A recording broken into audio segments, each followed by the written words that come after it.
SSLC അഥവാ 10ാം class ഇതായിരുന്നല്ല നമ്മൾ പണ്ട് മുതലേ പറഞ്ഞു കേട്ടിരുന്നൊരു ടേണിംഗ് പോയിൻ്റ്. പിന്നെ അത് കഴിഞ്ഞ് +2 ആയി. പിന്നെ അത് കഴിഞ്ഞ് പലരും പല ഡിഗ്രികളെടുക്കും, പല കോഴ്സുകളെടുക്കും. അങ്ങനെ ഞാനും +2 ഒക്കെ കഴിഞ്ഞ് റിസൾട്ടൊക്കെ വന്ന് പാസ്സായി നിൽക്കുന്ന ഒരു സമയം. എല്ലാവരെയും പോലെ ഇനി എന്തെന്നുള്ളൊരു ചിന്തയിൽ ഇങ്ങനെ നിൽക്കുകയാണ് ഞാനും. ഒരു മിനിറ്റ്, ഞാൻ വരെ ഓർഡർ ഒന്ന് എടുത്താട്ടെ. അല്ല, നിങ്ങൾ വിചാരിക്കുന്നുണ്ടാവും ഞാനെന്താ ഈ മന്തിക്കട എങ്ങനെ നിന്നിട്ട് കഥ പറയുന്നുണ്ടല്ലേ? അതൊക്കെ കുറച്ച് കഴിഞ്ഞിട്ട് പറഞ്ഞുതരാം. അങ്ങനെ ഞാനും കുറേ കോഴ്സുകളൊക്കെ നോക്കി. എന്താ അറിയില്ല, കമ്പ്യൂട്ടറിനോടും ടെക്കിനോടും കുറച്ച് താല്പര്യമുള്ളതുകൊണ്ട് തന്നെ അതിൻ്റെ പിന്നാലായി. ലിസ്റ്റിൽ IIT മദ്രാസ്, സോഹോ സ്കൂള്, അമിറ്റി യൂണിവേഴ്സിറ്റിയിൽ cyber security, HCL tech B, അങ്ങനെ പറഞ്ഞിട്ട് കുറേ ഓപ്ഷൻസായി. അപ്പോൾ ഈ പറഞ്ഞ പോലെ HCL ടെക് ബിൻ്റെ ഇൻ്റർവ്യൂ കഴിഞ്ഞിരിക്കുന്ന ദിവസമാണ് ഇപ്പോൾ ഇന്ന്. അപ്പോൾ അതിൻ്റെ ഫീഡ്ബാക്ക് പറയാൻ വേണ്ടിയിട്ട് അവിടുത്തെ ആൾ വിളിക്കും. ഓല് വിളിച്ചാണ് ഇപ്പോൾ ഇത്. ഇൻ്റർവ്യൂ ഒക്കെ നന്നായി എന്ന് പറഞ്ഞിങ്ങനെ തുടങ്ങിയപ്പം ഞാൻ വിചാരിച്ച് കിട്ടിയിട്ടുണ്ടാവും. പക്ഷെ ബാക്കി കാര്യങ്ങളൊക്കെ പറഞ്ഞിങ്ങനെ വന്നപ്പോഴാണ് മനസ്സിലായത് സംഭവം കിട്ടിയില്ല എന്ന്. എന്തായാലും വാപ്പനൊന്ന് വിളിച്ച് പറയണമെന്ന് വിചാരിച്ച്. അത് കഴിഞ്ഞ് നമ്മൾ ചെങ്ങായിനൊന്ന് വിളിച്ചു നോക്കി. അപ്പോഴാണ് ഓനക്കോ കിട്ടിയില്ല എന്ന് പറഞ്ഞത്.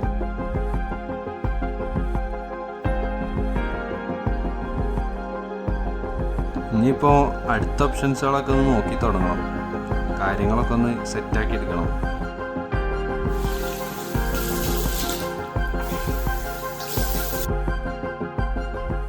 ബ്രോ, കുറച്ച് മൈനസ്.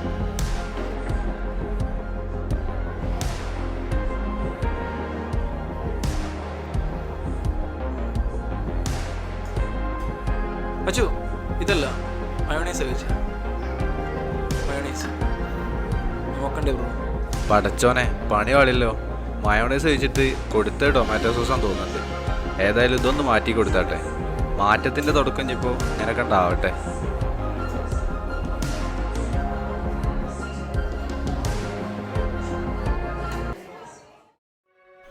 എന്തായാലും എന്തിനെങ്കിലൊക്കെ ഒന്ന് പോയാലേ പറ്റൂ. കാര്യങ്ങളൊക്കെ ഒന്ന് സെറ്റാക്കി എടുക്കണം. അങ്ങനെ കാര്യങ്ങൾ പറയാൻ വേണ്ടി വാപ്പ വിളിച്ചാണ് ഇപ്പോൾ ഇത്. മോനെ, എന്താ വിശേഷങ്ങളൊക്കെ? പിന്നെ നമ്മൾ എന്തായി HCL കൊടുത്ത അത് ടെസ്റ്റ് പാസ്സായി അല്ലേ?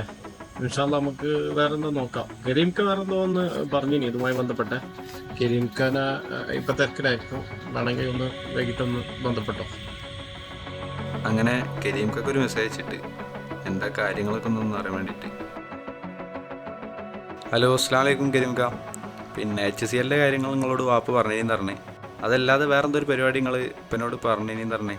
അതിൻഷാല്ലാ ഒന്ന് അയച്ചു തരും കേട്ടോ അതിൻ്റെ ഡീറ്റെയിൽസ്.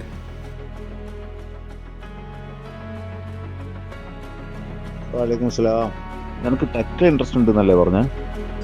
അങ്ങനെയാണെങ്കിൽ ഒരു ഇൻസ്റ്റിറ്റ്യൂട്ട് ഉണ്ട്, പ്രോട്ടോടൈപ്പ് എന്നാണ് എൻ്റെ പേര്. അവിടെ ക്വാളിഫിക്കേഷൻ ഒന്നും ഒരു പ്രശ്നമല്ല.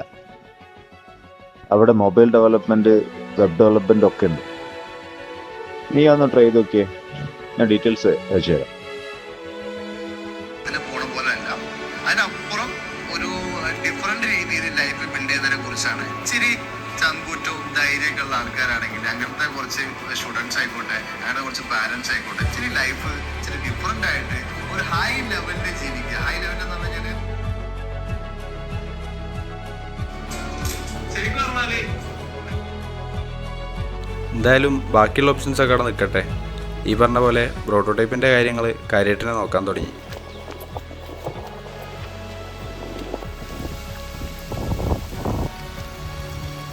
അങ്ങനെ അവസാനം പ്രോട്ടോടൈപ്പിൽ ചേരാനാണ് തീരുമാനിച്ച് അതിൻ്റെ കാര്യങ്ങൾ റെഡിയാക്കാൻ വേണ്ടി തുടങ്ങി.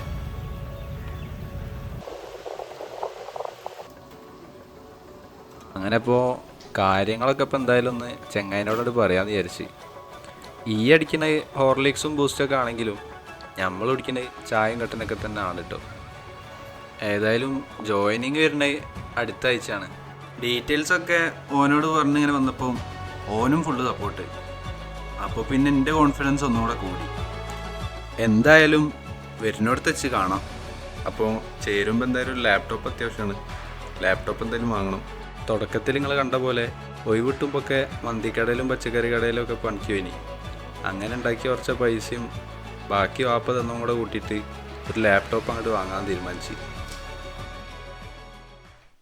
പ്രോട്ടോടൈപ്പിൽ നിങ്ങൾ വന്നാൽ ആദ്യത്തെ ഒരു 14 ദിവസം ഒരു ഫ്യൂമിഗേഷൻ പീരീഡ് ഉണ്ടാവും. ഈ ഫ്യൂമിഗേഷൻ പീരീഡിൽ അറേ, പാറ്റേൺ, ഊപ്സ് ഇങ്ങനെ 3 ടെസ്റ്റുകൾ ഉണ്ടാവും. ഈ 3 ടെസ്റ്റുകൾ പാസ്സായാലേ നമ്മളെ മെയിൻ പ്രോഗ്രാമിലേക്ക് കടക്കുകയുള്ളൂ. അങ്ങനെ ഫ്യൂമിഗേഷൻ പാസ്സായി കഴിഞ്ഞാൽ ആദ്യത്തെ 2 ആഴ്ചകളിൽ HTML, CSS, ജാവാസ്ക്രിപ്റ്റ് ഇതൊക്കെ പഠിച്ചു തുടങ്ങും. അത് കഴിഞ്ഞാൽ പിന്നെ ഓരോരുത്തർക്കും അവരവരുടെ ഡൊമൈൻ ചൂസ് ചെയ്യാനുള്ള വീക്കായിരിക്കും. അതിൽ മൊബൈൽ ആപ്ലിക്കേഷൻ ഡെവലപ്മെൻറ്റിനോട് താല്പര്യമുള്ളതുകൊണ്ട് തന്നെ ഞാൻ ഫ്ലട്ടർ എന്ന് പറഞ്ഞ ഫ്രെയിം വർക്കായിരുന്നു ചൂസ് ചെയ്തത്.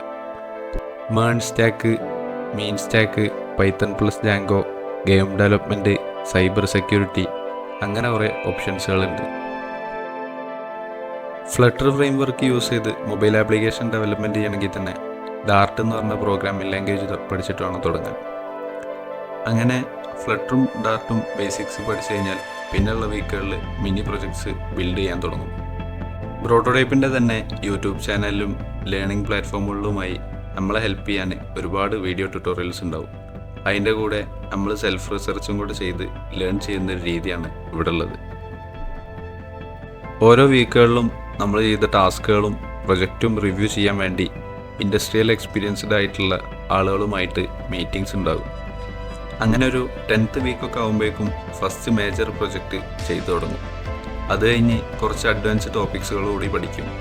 ഇതിൻ്റെ എല്ലാം എക്സ്പീരിയൻസ് വെച്ച് 20th വീക്ക് ആകുമ്പോൾ സെക്കൻഡ് മേജർ പ്രൊജക്റ്റ് ചെയ്തു തുടങ്ങും. ഇതിനൊക്കെ പുറമെ നമ്മളുടെ കോഡിംഗ് സ്കിൽസ് ഇമ്പ്രൂവ് ചെയ്യാൻ വേണ്ടി ഡെയിലി കോഡിംഗ് സെഷൻസ് ഉണ്ടാവും. അതുപോലെ തന്നെ കമ്മ്യൂണിക്കേഷൻ സ്കിൽസ് ഇമ്പ്രൂവ് ചെയ്യാൻ വേണ്ടി കമ്മ്യൂണിക്കേഷൻ സെഷൻസും ഉണ്ടാവും. അങ്ങനെ അവസാനം 2 മേജർ പ്രൊജക്റ്റ് എല്ലാം ചെയ്ത് കഴിഞ്ഞ് നമ്മൾ കോഡിംഗ് വീക്ക് എന്ന് പറഞ്ഞ 2 വീക്കുകളിലേക്ക് കടക്കും. ഈ വീക്കുകളിൽ നമ്മളൊരു ഇൻ്റർവ്യൂ എങ്ങനെ അറ്റൻഡ് ചെയ്യണം, എങ്ങനെ കമ്മ്യൂണിക്കേറ്റ് ചെയ്യണം, ജോബ്സ് എങ്ങനെ അപ്ലൈ ചെയ്യണം എന്ന് തുടങ്ങി ഒരു ജോബ് കിട്ടാനുള്ള എല്ലാ കാര്യങ്ങളിലും ട്രെയിനിങ്ങും പ്രാക്ടീസ് സെഷൻസും ഉണ്ടാവും. അങ്ങനെ ബോർഡിംഗ് വീക്സ് കഴിഞ്ഞാൽ പിന്നെ അവസാനത്തെ TOI വീക്കാണുള്ളത്, അതായത് ടേക്ക് ഓഫ് ഇൻ്റർവ്യൂ. ഈ വീക്കിൽ നമ്മൾ വീക്ക് 1 മുതൽ പഠിച്ച എല്ലാ കാര്യങ്ങളും റിവ്യൂ ചെയ്യും. പ്ലസ് നമ്മുടെ കമ്മ്യൂണിക്കേഷൻ സ്കിൽസ് കൂടെ ഇവാലുവേറ്റ് ചെയ്യും. അങ്ങനെ TOI വീക്ക് പാസ്സായി കഴിഞ്ഞാൽ പ്രോട്ടോടൈപ്പിൻ്റെ തന്നെ പ്ലേസ്മെൻറ്റ് അസിസ്റ്റൻസോട് കൂടി ഇൻ്റർവ്യൂസ് അറ്റൻഡ് ചെയ്ത് തുടങ്ങാനാവും. അങ്ങനെ ഞാനും ജോബ്സൊക്കെ അപ്ലൈ ചെയ്യാൻ തുടങ്ങി. അതിൽ തന്നെ ഒരു കമ്പനിയുടെ ഇൻ്റർവ്യൂ പാസ്സാവുകയും നല്ലൊരു പാക്കേജിന് തന്നെ പ്ലേസ്ഡ് ആവാനും പറ്റി.